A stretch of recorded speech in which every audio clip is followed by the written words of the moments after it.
Hello, Norwood superstars. Let's get started with today's Norwood News newsletter edition for Friday, April 9th, 2021. Springtime is upon us.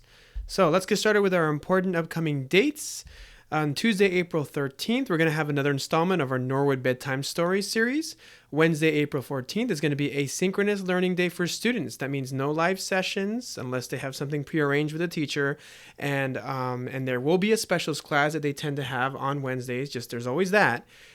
Just go make sure they go into Schoology to do their work. And for Friday, April 16th, it's going to be a 3-hour early dismissal date for all students, both in person and virtual that day. Just remember the school hours, take a look at this as to when they're supposed to arrive or log in, whether virtually or coming in person. Dismissal is the same for everyone at 3:05 p.m. Now, on the next series of the Social Worker Corner with Miss Julien, she wants to share some tips with you about how to really just enjoy the nice weather that we're having. It's a great opportunity to reconnect with nature, but to also reconnect with some self-care and self-preservation. We've been stuck inside for so long and gotten to probably some pretty bad routines. So it's time to get active and to really get ourselves out there, get some sun, some vitamin D.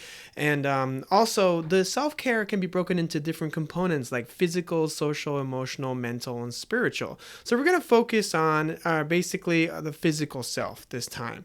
And now that's going to be focused on mainly sleeping and eating habits, among a few other things. So here's what she suggests that you do. First, try making sure that you're getting enough sleep at night. 7 to 9 hours is the ideal time on average, depending on your age. There can be some exceptions to the rule, but that's something that's good to aim for and to be consistent about it. Also, 2, pick a healthy snack or meal to try to make together. And as a kid, Miss Julien loved making what's known as ants on a log. That's when you have a stick of celery that has peanut butter and raisins on top, so it actually looks like ants on a log. And it's a really great way to get your kids eating things that maybe normally they don't like to eat, like vegetables or fruits. And I'm going to show you a picture of here, a little bit closer of what that looks like.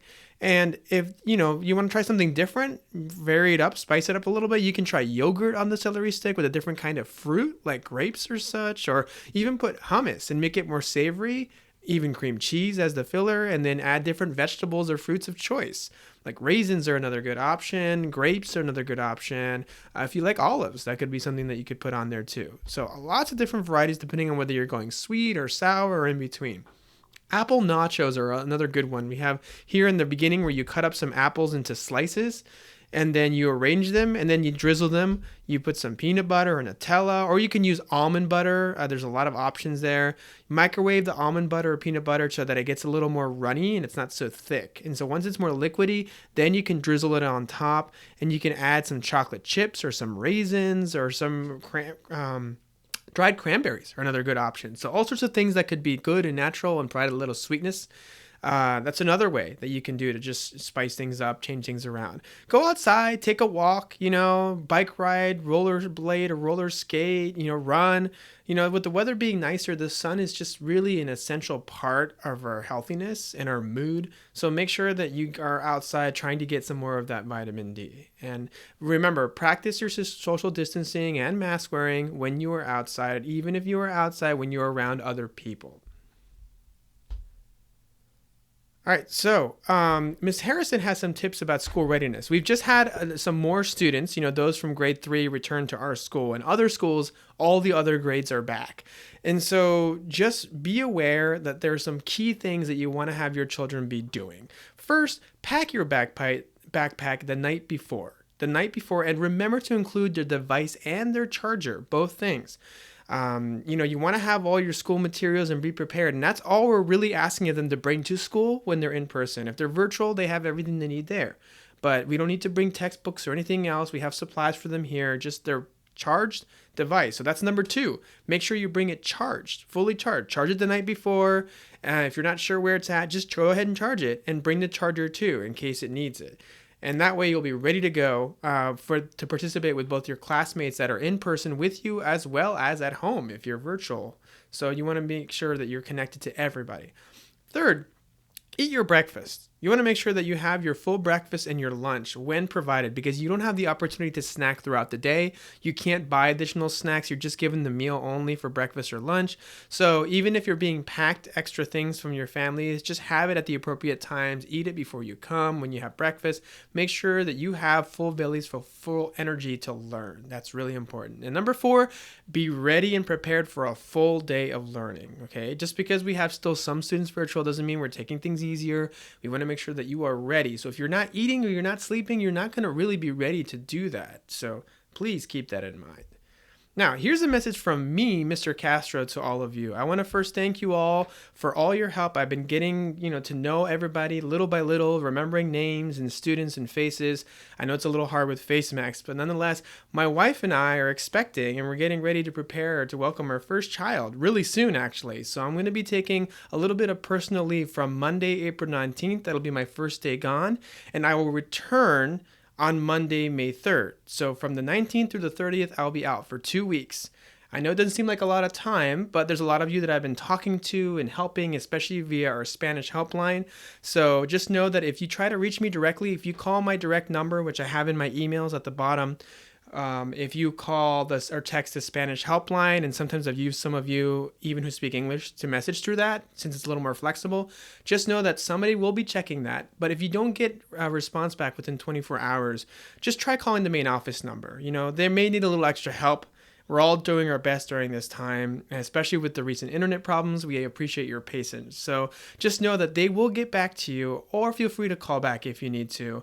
And if you need to use the language line for another language, check out this resource here. We've shared it before, but this is the language line assistance from the ESOL department for the county. The teachers use this to call out to you, but you can use it to call back to them or to the school. Just call this number, follow these steps. If you need Spanish, you press 1, or any other language, press 2.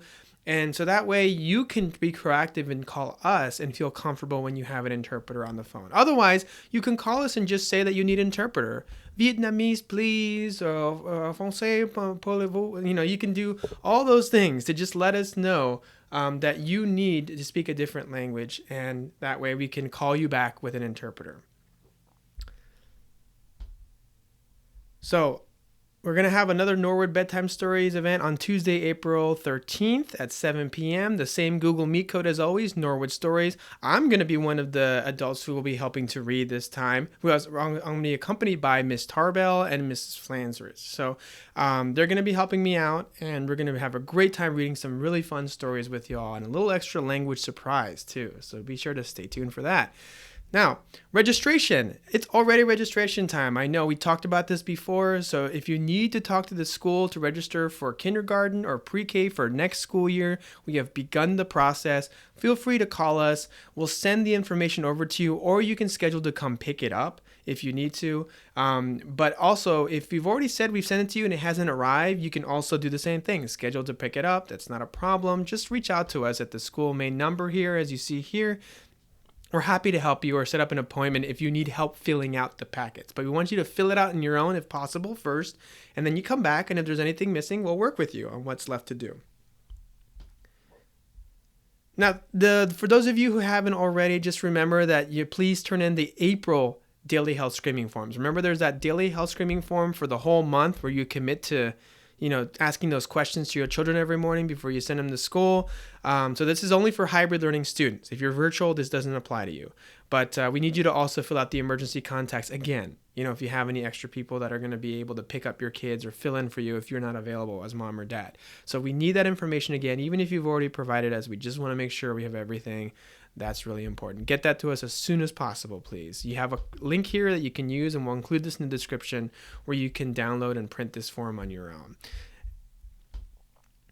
And lastly, Nurse Debbie just wants to remind everyone, same thing, any changes to your health status, if you need help learning where you can get vaccines for when you're registering your child, changes to your school's medical records like healthcare or doctor or dentist or anything like that, you need to bring medication, please reach out to her. Her private information is here, and we also have a fax number that works, so you can actually get that sent over directly and not have to pick it up physically and bring it on your own if they offer to do that.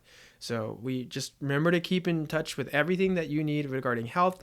Nurse Debbie is welcome loves the opportunity to be able to work with you and help you out.